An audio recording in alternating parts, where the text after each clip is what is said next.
우리에게 주시는 하나님의 말씀은 구약성경 열왕기상 7장 13절에서 22절까지의 말씀입니다. 구약성경 열왕기상 7장 13절에서 22절까지 제가 가지고 있는 성경으로 구약 521쪽에 있습니다. 함께 찾으셔서 한 절씩 교독해서 읽고 마지막 22절은 같이 읽도록 하겠습니다. 열왕기상 7장입니다. 13절에서 22절까지. 찾으신 줄 알고 제가 13절부터 읽겠습니다. 솔로몬 왕이 사람을 보내어 히람을 두로에서 데려오니 그는 납달리 아부의 아들이요 그의 아버지는 두로 사람이니 노스의 대장장이라.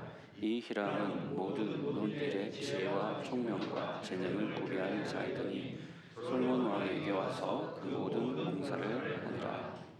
그가 놋기둥 둘을 만들었으니 그 높이는 각각 18규빗이라. 각각 12규빗 되는 줄을 두를만 하며 또 놋을 여겨 부어서 기둥머리를 만들어 기둥 꼭대기에 두었으니 한쪽 머리의 높이도 5규빗이요 다른 머리의 높이도 5규빗이며 기둥 꼭대기에 있는 머리를 위하여 바둑판 모양으로 얽은 그물과 사슬 모양으로 따은 것을 만들었으니 이 머리에 7이요 저 머리에 7이라. 기둥을 이렇게 만들었고 또 두 줄 석류를 한 그물 위에 둘러 만들어서 기둥 꼭대기에 있는 머리에 두르게 하였고 다른 기둥 머리에도 그렇게 하였으며 주량 기둥 꼭대기에 있는 머리의 4규빗은 백합화 모양으로 만들었으며 기둥 머리에 있는 그물 겹도 그 머리에 공같이 둥근 곳으로 돌아가며 각기 석류 200개가 줄을 지었더라. 이 두 기둥을 성전의 주량 앞에 세우되 오른쪽 기둥을 세우고 그 이름을 야긴이라 하고 왼쪽의 기둥을 세우고 그 이름을 보아스라 하였으며 그 두 기둥 꼭대기에는 백합화 형상이 있더라. 두 기둥의 공사가 끝나니라. 아멘. 오늘은 성전의 두 기둥이라는 제목으로 하나님의 말씀을 함께 살펴보겠습니다. 열왕기상은 6장에서 7장에 이르기까지 2장에 걸쳐서 솔로몬 성전을 건축하는 장면을 기록을 하고 있습니다. 솔로몬 왕의 업적 중에 우리가 다 아시다시피 가장 큰 업적이 바로 이 솔로몬 성전을 건축한 것이었죠. 그 전까지 이스라엘 백성들은 출애굽 이후부터 시작해서 하나님께 예배드리는 장소를 성막, 즉 텐트를 가지고 만든 곳에서 하나님의 언약궤를 모시고 그곳에서 제사를 드리고 예배를 드려왔습니다. 이제 솔로몬 시대에 와서 드디어 이제 정식으로 건물을 짓고 그곳을 성전으로 삼고 예배하는 처소로 만들게 되었죠. 오늘 본문은 이 성전 건축의 막바지에 솔로몬 왕이 두로에서 노스의 대장장이인 히람을 불러서 성전에 있는 놋으로 만드는 기물들을 제작하게 한 장면이 나오고 있습니다. 아까도 말씀드렸다시피 이 솔로몬 성전은 과거에 광야 시간대 출애굽해서 광야를 지냈던 이스라엘 백성들이 그 광야에서 시내산에서 하나님께서 가르치신 그 설계대로 성막을 만들었는데 그 성막의 어떤 구조와 거의 같은 형태를 띠고 있습니다.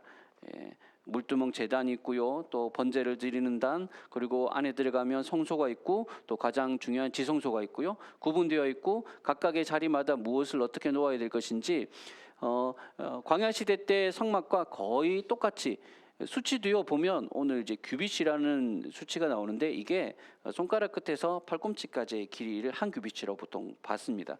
이제 이 수치를 가지고 딱 측량을 해보면요, 광야 시대 때 성막의 거의 2배, 딱 2배 정도 되는 크기로 이제 성전이 건축되었던 것을 확인할 수가 있습니다. 거의 똑같아요. 그런데 특이하게 오늘 본문에서 히람이 만든 두 놋 기둥만 차이가 있어요. 성막에는 이 기둥들이 없었거든요. 일반적으로 이제 둘레를 이제 담같이 쌓는 그 기둥들은 있었지만 성막 건물 안에 특별히 이제 지지하는 기둥은 따로 없었어요. 근데 여기는 이 솔로몬 성전에는 다 똑같은데 이게 다른 게 하나, 이 기둥이었던 겁니다.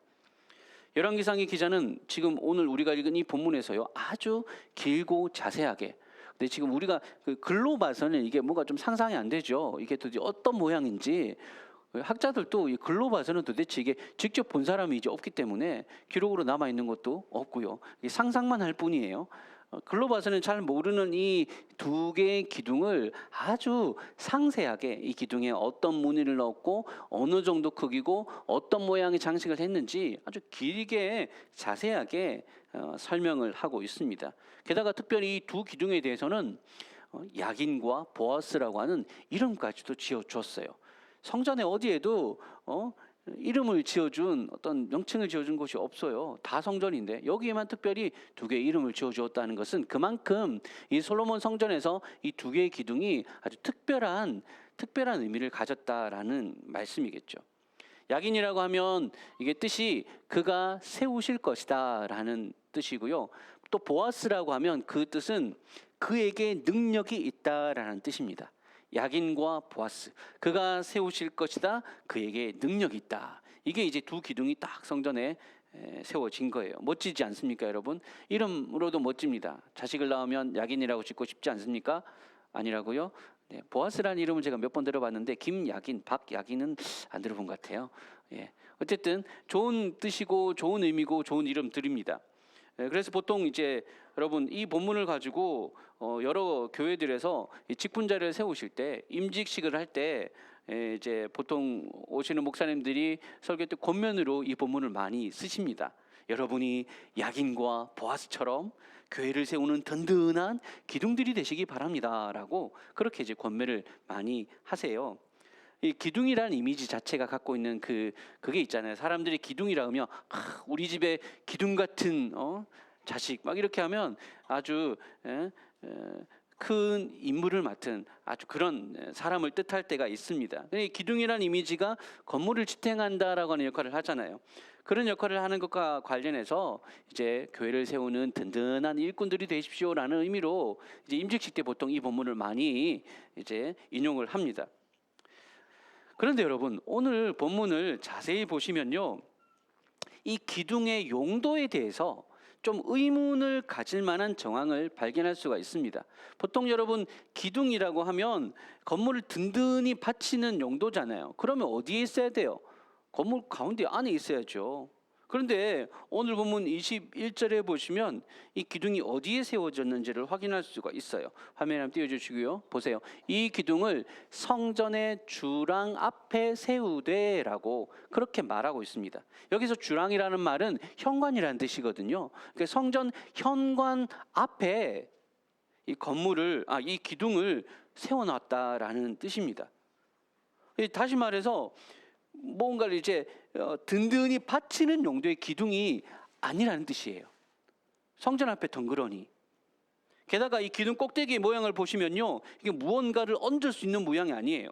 19절과 20절 한번 띄워주시겠어요? 자, 보세요. 제가 읽어드릴게요. 주랑 기둥 꼭대기에 있는 머리의 네 규빗은 백합화 모양으로 만들었으며 이 두 기둥 머리에 있는 그물곁 곧 그 머리의 공같이 둥근 곳으로 돌아가며 각기 성류 200개가 줄을 지었더라.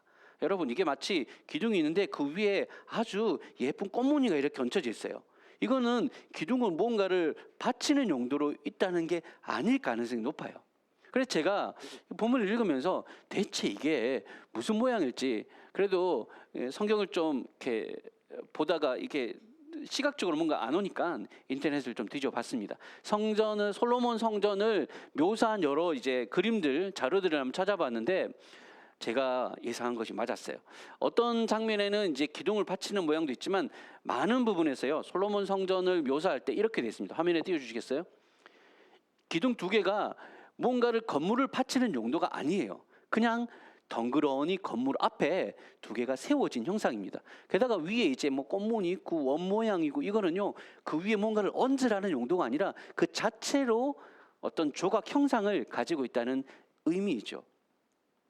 건물을 받치는 일반적인 용도로 쓰여진 기둥이 아니라는 겁니다. 무언가 상징성을 가진 이 자체로서 무언가를 상징하게 만드는 기념물이다라고 그렇게 보여집니다. 그게 바로 이 성전 앞에 세운 두 기둥 야긴과 보아스입니다. 자, 지금 한번 좀 상상의 나래를 좀 펼쳐 보셔. 이 본문을 읽을 때는요, 좀 상상의 나래를 펼쳐 보셔야 돼요. 제가 이 기둥의 크기를 대략적으로 한번 묘사해 보겠습니다. 여러분이 지금 만약에 타임머신을 타고 솔로몬 시대 성전으로 가서 그 입구에 딱 섰다고 한번 생각해 보세요. 지금 눈앞에 펼쳐지는 광경을 한번 제가 묘사를 해 드릴게요. 성전의 높이가 약 13.5m 정도였다고 합니다. 그 말은요, 우리 교회당 높이가 12.2m, 3m 정도 되거든요. 그러니까 성전 높이는 높이로 치자면 우리 교회당 건물보다 조금 더 높아요. 그리고 넓이는 9m였으니까 우리가 지금 이 폭이 12m거든요. 그 폭은 이거보다 조금 좁고 높이는 우리 교회 건물보다 조금 더 높은 그 정도 되는 게 성전의 크기예요. 대신 길이가 이제 20m가 넘기 때문에 우리 교회 이 길이보다 약 2배 정도 되는 길쭉한 건물입니다. 그렇게 된 건물 앞에 두 개의 기둥이 서 있어요. 이 기둥의 높이가 이제 보니까 18규빗에다가 위에 기둥 머리를 5규빗이라 했거든요. 합쳐서 오늘날로 치자면 약 10m가 조금 넘습니다. 10m 되는 보세요. 약 13m 되는 높이의 건물에 10m 되는 기둥이 두 개가 떡하니 서 있습니다. 하나의 이름은 그가 세우시리라. 또 다른 하나는 그에게 능력이 있다라는 이름입니다. 여기서 말하는 그는 누굴까요? 솔로몬 성전이니까 솔로몬일까요? 아니죠. 누굽니까? 하나님이십니다. 그러니까 이스라엘 백성들이 성전에 솔로몬 왕이 지은 으리으리한 건물 관람하러 옵니까? 아니죠. 야, 우리 동네에 멋진 카페 생겼다더라, 구경 한번 가보자, 이런 식으로 오지 않습니다. 성전에 제사 드리러, 예배 드리러 하나님만을 오겠죠. 그렇게 발걸음을 옮겨서 성전 앞으로 딱 나왔는데 거대한 두 기둥이 떡하니 서 있습니다. 아주 어떻게 보면 좀 노수로 만든 번쩍번쩍한, 성전의 외벽은 다 돌이거든요. 딱 근데 그 기둥만 노수로 만들어져 있어요. 아주 튀었을 거예요. 눈에 확 띄는 번쩍번쩍거리는 햇빛을 받아서 약간 황금색 비슷하게 노시니까요. 번쩍거리는 그 두 개의 기둥이 보여주는 것이 무엇이냐? 너희가 만나러, 그리고 너희가 예배드리러 오는 그 하나님이 어떤 분이신지를, 하나님이 어떤 분이신지를 기억나게 하는 장치였어요. 이 두 기둥은 성전의 외적 위용을 나타내기 위한 것이 아니라는 겁니다. 그리고 또 보면서, 야, 이 두 기둥이 건물을 바치고 있는 것처럼 나도 하나님을 위해서, 우리 주님을 위해서 열심히 헌신해서 성전 바치는 기둥 같은 일꾼 돼야지, 이런 용도로 또 세워진 기둥도 아니라는 거예요. 물론 그렇게 적용해서 교회를 위해서, 성전을 위해서 열심히 봉사하면 좋기는 하죠. 하지만 이 두 기둥이 의미하는 것이 그것이 아니라는 겁니다. 성전에 세워진 이 두 기둥은 이 집이, 이 건물이 누구의 것인지, 주인이 어떤 분인지를 우리에게 알려주는 용도로 성전 앞에 떡하니 세워져 있었습니다. 건물이 아니라 건물에 계시는 그 분을 기억하는 용도였어요. 당시만 해도 솔로몬 성전이 세워졌다고 해서 얼마나 많은 사람들이 기대하며 몰려들었겠습니까? 그런 건물이 이스라엘에 존재하지 않았었거든요. 그 전에는 최초로 세워진 건물입니다. 그러니까 모든 사람들이 건물 보려고 몰려들어왔다가 건물 앞에 떡하니 세워진, 마치 어떻게 보면 좀 압도될 듯한 그 두 기둥이 깨닫게 하는 거죠. 너희 지금 뭐 보러 왔니? 건물 보러 왔니? 사람 보러 왔니? 하나님을 봐야 돼 라고 그렇게 말하는 용도였지 않겠습니까? 그래서 이스라엘 백성들이 예배드리러, 제사드리러 나올 때마다 이 두 기둥을 지나면서, 야긴 누가 내 삶을 든든히 세워가는 분이냐? 하나님이시다. 보아스, 참된 능력이 누구에게 있느냐? 하나님이시다. 그렇게 스스로에게 고백하면서 성전 안으로 들어갔을 것입니다. 과거 제가 말씀드렸죠. 성막의 때는 이 두 기둥이 없었던 건데 성전 때 이 두 기둥이 세워졌다고 했잖아요.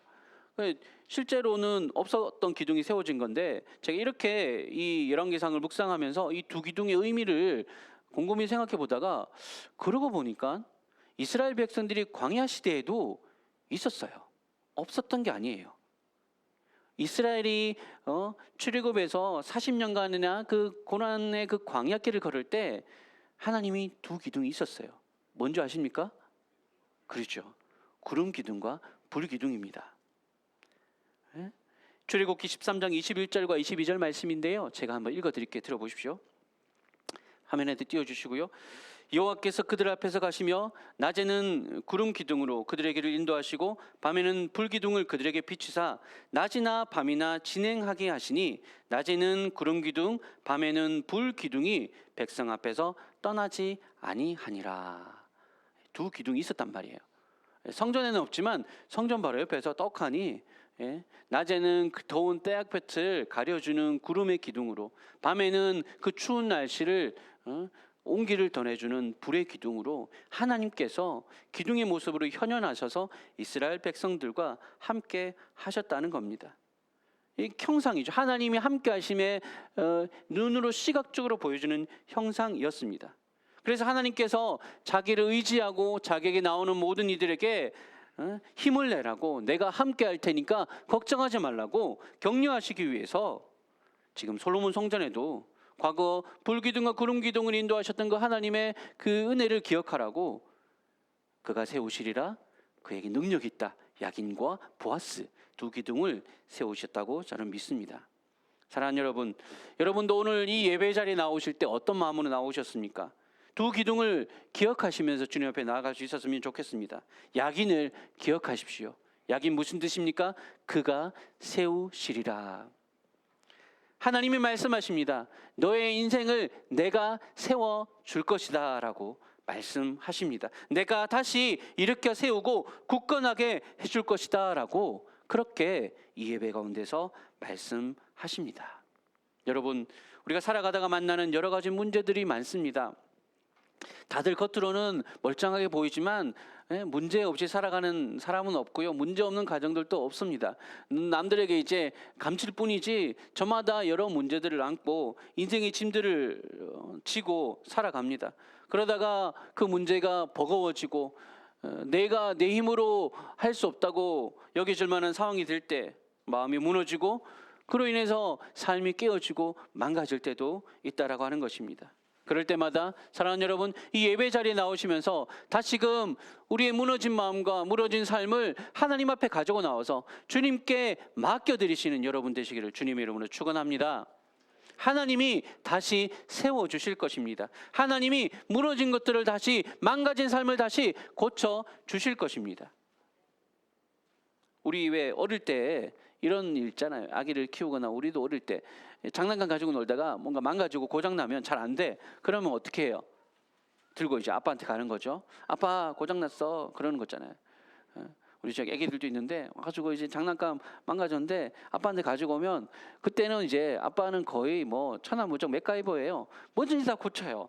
어린 마음에는 그렇게 보였어요. 나중에 와서 보면 제가 아빠가 돼서 보니까 별거 아닌데 뭐 건전지 갈아 끼워주거나 그런 것만 하면 되는데 애들은 모르니까 어쨌든 그렇게 하면 와 우리 아빠 최고 막 이러는데 마치 아이들이, 여러분 아기들이 뭔가 이제 문제가 생겼을 때 그 문제가 생길 가지고 아버지에게 달려나가듯이 사랑하는 여러분, 우리의 삶에 문제가 발생했을 때 내 힘으로 하다가 뭔가 망가지고 깨어지고 무너진 것들이 생겼을 때 우리 주님 앞에 나아가십시다. 야긴 그가 세우시리라. 하나님이 우리의 삶을 다시금 세워주시고 회복시켜주시고 망가진 것들을 고쳐주시고 세워주실 것입니다. 베드로전서 5장 10절 말씀을 우리 같이 한번 우리 화면에 띄워주시고 한번 읽어보실까요? 하나님 은혜의 말씀입니다. 같이 읽겠습니다. 시작. 모든 은혜의 하나님 곧 그리스도 안에서 너희를 부르사 자기의 영원한 영광에 들어가게 하시니가 잠깐 고난을 당한 너희를 친히 온전하게 하시며 굳건하게 하시며 강하게 하시며 터를 견고하게 하시리라. 아멘. 하나님이 뭐라고 하십니까? 고난당하고 어려움당하고 무너져 있는 삶에 있는 자들을 향해서 온전하게 하시고 굳건하게 하시고 강하게 하시고 견고하게 하시라. 이게 무슨 말이에요? 똑같은 말이에요. 똑같은 말을 계속 반복하시는 거예요. 왜? 우리가 불안하니까, 불안해하고 있으니까, 걱정하고 있으니까 계속 똑같은 말로 반복 설명하는 거예요. 내가 온전하게 해줄게, 내가 굳건하게 해줄게, 내가 강하게 해줄게, 내가 견고하게 해줄게. 한마디로 말해서 뭡니까? 야긴 내가 세울 것이다 라고 하시는 것입니다. 사랑하는 여러분, 사실 우리가 많이 잊고 사는데 우리의 지나온 시간들을 돌아보면 우리가 하나님 의지했을 때 하나님이 항상 우리 곁에서 우리의 삶들을 고난 가운데서 위기의 상황 가운데서 세워 오셨던 것들을 많이 여러분도 경험해 오셨을 것입니다. 최근에 유명한 이제 OTT에서 방영하는 드라마가 있어요. 그 드라마에서 주인공의 그 작전명이 구룡포라고 해요. 들어보셨는지 모르겠지만 구룡포라고 하거든요. 구룡포가 어디냐? 바로 저의 고향입니다. 제가 구룡포 사람이거든요. 제가 그 연기를 하고 있는 구룡포 사람 연기를 하고 있는 그 류승룡 배우 참 좋아하는데 사투리는 안 맞아요. 그분 구룡포 사투리 쓰는 거 절대 아닙니다. 여러분, 제가 증명할 수 있는데 약간 이상하게 구룡포 말투처럼 쓰려고 하지만 구룡포 말투는 절대 아니에요. 저도 사실은 지금 너무 고향을 떠나온 지 오래되다 보니까 구룡포 말투를 잊어버렸어요. 하라고 그러면 잘 못하는데 말하는 걸 보면 이게 구룡포 사람이다 아닌지는 구분할 수 있어요. 왜냐하면 되게 독특하거든요. 한번 들으면 잊지 못할 절대 그 쓰는 어휘들부터 시작해서, 그래서 제가 막 구룡포 막 그 드라마가 되게 좀 인기라고 해요. 그래서 뭐 구룡포 유명하다 보니까 저도 이제 옛날 생각도 나고 고향 생각도 나서 구룡포 사투리 유튜브에 검색을 해보니까 포항 사투리 경연대회 이런 게 있더라고요. 거기서 누가 어떤 아주머니 나오셔가지고 얘기하는데, 우와 진짜 나 어릴 때 듣던 얘기가 똑같은 사투리를 써요. 근데 절대 어디서 다른 데서는 드라마 이런 데서는 절대 그렇게 똑같이 못하는 사투리거든요. 제가 왜 이 얘기를 하냐면 그 구룡포제라는 동네가 유명해지니까 또 이제 옛날 생각이 나더라고요. 생각해 보면 저의 삶들을 돌아보니 과거 어릴 때 막 진짜 그 구룡포 시골 그 촌에서 코지질 흘리면서 뭣도 모르고 그렇게 살던 녀석이 어떻게 이렇게 삶의 여러 굴곡들을 거쳐가면서 하나님께서 인도해 주셔서 이 자리까지 세워 주셨는지 문득 저의 지나온 삶들을 곰곰이 돌이켜 보면, 진짜 오늘 이 말씀을 준비하면서 이 야긴의 하나님이 세우시는 하나님이 나와 함께하여 주셨구나. 만약에 하나님이 나를 세워주시지 않으셨다면 내 힘으로는 절대 제가 이 자리까지 올 수 없었겠구나라는 그런 마음이 들더라고요. 여러분도 한번 집에 가셔서 곰곰이 내 고향이 어디였지 한번 생각해 보시고, 지나온 여러분의 어린 시절과 살아오는 시간들, 삶의 여러 가지 굴곡진 그 시간들을 한번 기억해 보시면서 여러분의 삶을 누가 세워오셨는지 우리 다시 한 번 더 기억해내고 그 삶의 굴곡진 자리에서 세워주시고 일으켜주셨던 그 하나님에 대한 믿음을 다시금 회복하실 수 있는 저와 여러분 되시기를 주님의 이름으로 간절히 축원합니다. 두려움과 염려, 불안이 우리의 마음을 흔들고 무너뜨리려 할 때마다 주님 앞에 나아가서 하나님의 이름을 부르며, 야긴의 하나님, 나의 삶을 다시 세워주시옵소서, 지켜주시고 요동치 않도록 흔들리지 않도록 붙잡아 주십시오라고 믿음의 고백을 주님께 올려드리는 저와 여러분 다 되시기를 주님의 이름으로 간절히 축원합니다. 아멘. 자, 두 번째, 야긴을 보면서 그런 은혜를 고백할 수 있겠고요. 자, 두 번째, 성전에 들어가면서 우리가 또 하나의 기둥인 보아스를 바라봅니다. 보아스의 하나님을 우리가 기억해야 된다는 뜻입니다. 주님 안에 능력이 있다. 능력은 어디에 있다고요? 주님 안에 있다는 것입니다. 우리가 살아가는 데 필요한 모든 능력을 다른 곳에서 찾지 말고 어디에서요? 주님 안에, 하나님 안에서 찾으라는 그런 권면입니다. 오늘날 우리가 살아가는 세상을 이렇게 가리켜서 능력주의 사회다라는 말을 씁니다. 능력주의 사회. 능력이 있으면 뭐든지 할 수 있다라는 뜻인데, 반대로 다 네 능력으로 해야 된다라는 의미이기도 합니다. 저마다 자기 능력을 발휘해서 성공의 자리로 나아가라고, 어떻게든 할 수 있는 모든 너의 능력을 다 동원해 가지고 인생의 성공을 누리라고, 그렇게 우리를 등 떠미는 것이 바로 오늘날 사회입니다. 돈이면 모든 것이 가능한 이 세상에서 사람을 두 부류로 나눌 수 있어요. 어떤 부류로 나누는지 아십니까? 돈을 가진 자와 또 한 부류는 돈을 가지고 싶어하는 자로 나뉩니다. 다 둘 중에 하나로 다 결정나요. 돈을 가지고 있는 사람과 가지고 있지 못한데 가지고 싶은 사람, 다 둘 중에 하나예요. 모든 사람들은. 세상이 그렇게 우리를 나누고 있습니다. 돈이면 능력이 있는 거예요. 돈이 나의 능력이 되는 그런 세상이다라는 겁니다. 그런데 여러분, 눈에 보이는 물질들을 가지고 있다고 해서 그렇게 해서 사람들한테 인정받고 성공했다고 해서 그의 삶이, 인생이 행복할까요? 눈에 보이는 것이 때때로 다가 아니라는 사실을 우리는 너무너무 자주 잊어버립니다. 말은 하면서 보이는 게 다가 아니야. 말은 하는데 실제로 보이는 것이 다인 것처럼 살아갈 때가 얼마나 많은지 모릅니다. 정말 필요한 것은 가치를 매길 수 없다고 하잖아요. 돈으로 살 수 없는 거예요. 진짜 필요한 거는. 돈으로 살 수 있는 거, 좋은 거 많아요. 돈이 있으면 할 수 있는 거 많아요. 근데 진짜 여러분, 생명을 돈으로 살 수 있습니까? 아무리 돈이 많아도 건강이 이러면 그 건강을 돈으로 살 수 있습니까? 안 되는 거거든요. 진짜 가치 있는 거는, 정말 필요한 것은 돈으로 살 수 없습니다. 그래서 우리가 하나님 앞에 이 예배의 자리로 나올 때마다 내게 필요한 능력은, 내가 필요한 것은 다름이 아니라 하나님, 능력자가 되시는 그 하나님을 의지하는 거라고. 그것을 우리가 예배 가운데서 기억하는 것입니다. 고린도후서 12장에서 나오는 바울의 고백을 우리가 이쯤에서 다시 한번 더 돌이켜볼 필요가 있는데요. 자, 한번 말씀을 띄워주시고 한번 제가 읽어드릴게요. 긴 구절이니까 천천히 한번 들어보십시오. 바울의 고백입니다. 나에게 이르시기를 내 은혜가 네게 족하도다. 이는 내 능력이 약한 데서 온전하여짐이라 하신지라. 그러므로 도리어 크게 기뻐함으로 나의 여러 약한 것들에 대하여 자랑하리니 이는 그리스도의 능력이 내게 머물게 하려 함이라. 그러므로 내가 그리스도를 위하여 약한 것들과 능력과 궁핍과 박해와 곤고를 기뻐하노니 이는 내가 약한 그때의 강함이라. 아멘. 참, 이 고백을 한 사도 바울은요, 대단한 사람이었습니다. 여러분, 사도 바울은요, 세상적으로 봐도 그의 어떤 스펙이라든지 그의 어떤 배경이라든지 이런 것들은 경력 다 흠잡을 데가 없던 인물이었습니다. 오늘날로 치자면 상위 1%에 속할 만한 그런 인재였습니다. 능력자였습니다. 하지만 지금 바울은 자신의 그런 능력들을 자랑하고 있지 않습니다. 오히려 그의 약함을 자랑한다고 합니다.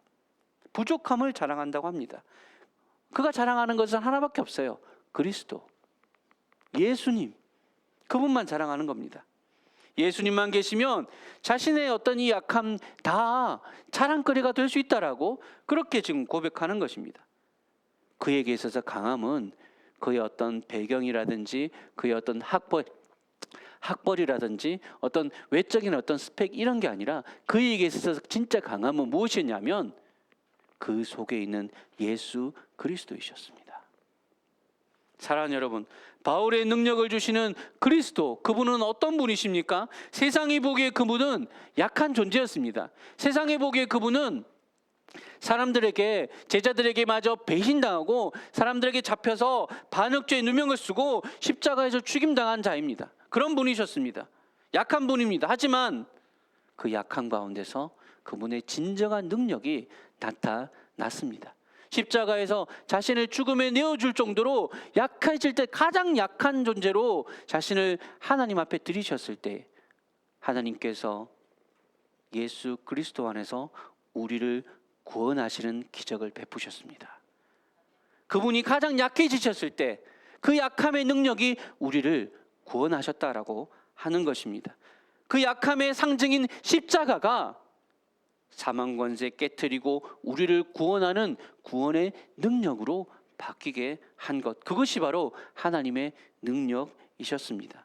십자가는 바로 이제는 약함의 상징이 아니라 용서의 상징이고 부활의 상징이고 능력의 상징으로 변화되었다라고 하는 것입니다. 고린도후서 뒤에 가서 13장에 바울은 또 이렇게 고백을 하고 있습니다. 고린도후서 13장 4절 말씀인데요, 제가 읽어드리겠습니다. 그리스도께서 약해지심으로 십자가에 못 박히셨으나 하나님의 능력으로 살아계시니 우리도 그 안에서 약하나 너희에게 대하여 하나님의 능력으로 그와 함께 살리라. 여러분, 진정 아멘이십니까? 그리스도께서 약해지셨지만 십자가에서 하나님의 능력으로 살아나셨고 지금도 살아계시듯이 우리도 그 그리스도 예수 안에서 우리의 약함이 하나님의 능력으로 덧입혀져서 강하게 되어지는 줄로 믿으시기 바랍니다. 십자가로 이렇게 구원받아 능력의 하나님의 힘으로 세움받은 우리 성도가 그럼 이제 이 땅을 살아가면서 과연 누구를 의지하며 살아가야 되겠습니까? 여러분께 여쭙습니다. 십자가 능력의 주님이 우리 안에 계신데 왜 자꾸 다른 것들을 곁눈질하며 살아가려고 하십니까? 왜 자꾸 내게 없는 것들, 사람들에게 있는데 내게 없는 것들, 돈이든 그것이 무엇이든 자꾸 그런 것들을 돈을 의지하려 하고 사람을 의지하려 하고 계속해서 내 안에 있는 하나님의 능력을 자꾸 없는 것처럼 취급하고 왜 자꾸 그냥 있다가 없어질 하나님의 능력에 비교해서 정말 아무것도 아닌 것 같은 그런 것들에 계속 마음을 빼앗기고 의지하려 하고 그렇게 하십니까? 우리가 기대하고 소망하는 것, 하나님 안에 다른 것들은요, 영원하지가 못해요. 어떤 것들은 찰나예요. 그것에 가까이 다가가면 다가갈수록 저것이 내 기대를 채워줄 거야 라고 다가가지만 실제로 그것을 딱 소유하는 그 순간 그냥 경상도 말로 치자면 헛방입니다. 그냥 공허해요. 누리려고 저거 가지면 정말 대단할 것 같아서 막 간들이겠는데 그때까지는 좋았어요. 그런데 그것을 탁 붙잡는 순간 아무것도 아닌 거죠. 아무것도 아니에요. 빈 공허함밖에 없습니다. 이걸 해결하면 또 저게 문제가 생기고 저걸 내가 가지면 또 다른 것이 갖고 싶은 게 생기고 계속해서 다람쥐 쳇바퀴 돌듯이 채워지지 않는 그 공허함들 가지고 그렇게 살아가는 게 오늘날 현대인들의 모습입니다. 이것이 능력이다라고 말하는 것 다 신기루입니다. 십자가 안에서 우리에게 주시는 하나님의 능력만이 모든 상황에서 우리를 살아가게 하는, 넉넉히 이기게 하는 진정한 힘이 되는 줄을 믿으시기 바랍니다. 닉 부이치치라는 분이 있어요. 화면에 한번 띄워주시겠습니까? 보신 분도 계실 테지만 태어날 때부터 장애를 가지고 태어나서 팔도 없고요, 다리도 없어요. 다리도 그냥 작게 그렇게 정말 사람이 어떻게 저렇게 해서 살아갈 수가 있을 정도의 극심한 장애를 가지고 태어났지만 그는 그리스도 안에서 자신의 삶의 이유들을 발견했다고 합니다. 최근에 그가 인터뷰한 내용을 본 적이 있는데요, 이런 얘기를 했었어요. 어릴 때는 하나님께서 내 팔과 다리를 다시 기적적으로 주실까봐 내 옷장에 늘 신발 한 켤레를 넣어두고 살았다라고 했습니다. 혹시라도 내가 기도하면 기적적으로 하나님이 내게 팔을 주시고 다리를 주실까봐 신발을 놓고 살았대요. 그런데 나 살아가면서 그런 기적은 일어나지 않았죠. 그의 삶은 똑같이 그 지금 가지고 있는 이 모습 그대로 자라갔습니다. 근데 치유가 일어나진 않았지만, 그의 삶에 기적이 일어나지 않았지만 그가 여전히 예수님을 믿을 수 있었던 것은 하나님을 새롭게 경험했기 때문이라고 말합니다. 그가 인생에서 두 가지를 깨달았대요. 하나는 내가 인생에서 얻게 된 가장 큰 기적은 다른 것이 아니라 없던 내 다리가 생기는, 없던 내 팔이 생기는 기적이 아니라 내 영혼이 예수님을 만난 기적이 내 인생의 가장 큰 기적이었다라고 고백한 것이었습니다. 또 그분이 그의 위로자가 되어주시고 힘이 되어주시고 삶을 살아갈 이유가 되어주신 것, 그게 바로 그가 인생에서 경험한 가장 큰 기적이었다고 그는 고백했습니다. 또 하나는 그를 통해서 이제 내가 내 인생에 어떤 의미가 있을까, 왜 난 이렇게 태어나고 왜 난 이렇게 살아야만 할까라는 그 의문에 대한 해답을 그리스도 안에서 발견한 것이죠. 그분은, 주님은, 하나님은 세상의 어리석은 자들을 사용하여 지혜로운 자들을 부끄럽게 하신다라는 그 말씀이 이제 이 부이치치가 받아들인 거예요. 이런 연약한 내 모습을 통해서 하나님이 자신의 강함을 드러내신다고. 부이치치는 세상의 어떤 사람보다 강한 사람입니다. 그의 연설이나 동영상 한 번이라도 보신 분들은 어떻게 저런 모습인데도 저렇게 밝게, 되게 재밌는 사람이거든요. 밝게 그리고 용기 내서 살아갈 수 있는지, 그 안에 여러분 하나님의 능력이기 때문입니다. 이것이 바로 보아스, 그에게 능력이 있다라고 할 때 그 능력을 소유한 사람의 모습인 것입니다. 사랑하는 여러분, 오늘 이 예배 자리에 나와서 그동안 내가 의지했던 것들, 내게 능력을 줄 것이라고, 내게 힘이 되어 줄 것이라고 생각했던 그 모든 헛된 것들을 다 이제는 내려놓고 우리의 삶에 참된 능력이 되시는 그리스도와 그분의 십자가를 더욱 의지하는 저와 여러분이 되실 수 있기를, 그런 믿음의 결단을 하는, 그 고백을 하는 이 예배 자리가 되실 수 있기를 주님의 이름으로 간절히 축원합니다. 아멘. 이제 말씀을 마무리하겠습니다. 사랑하는 여러분, 우리가 오늘 이렇게 함께 나와서 하나님 앞에 예배의 자리에 서셨습니다. 오늘 이곳에서 솔로몬 성전의 앞에 세워진 그 두 기둥, 야긴과 그 보아스를 기억하십시다. 우리의 삶을 세우시고 능력으로 이끌어 주시는 분이 여기 계심을 우리가 기억하십시다. 그래서 이제는 다른 것에 소망을 두지 않고 하나님을 찾고 구하는 데 힘을 내십시다. 우리의 소망과 구원이 다른 데 있는 것이 아니라 하나님께 있음을 기억하고 그 하나님께 소망을 두고 그 하나님을 기대하면서 살아가십시다. 그 하나님이 우리 안에 계심을 믿고 성전된 우리 가운데 거하심을 믿고 이 한 주간도 다른 것에 기대하며 살아가는 것이 아니라, 내게 어떤 것들이 기대할 것이 있겠습니까?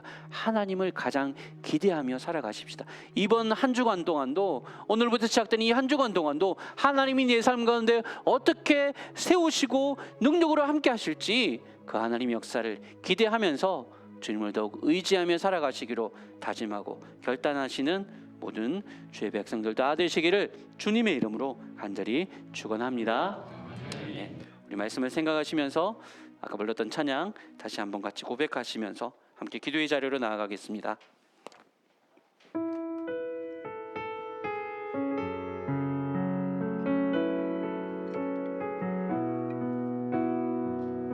우리 가사를 생각하시면서 우리 기도하는 마음으로 같이 고백해 보겠습니다. 주님 손에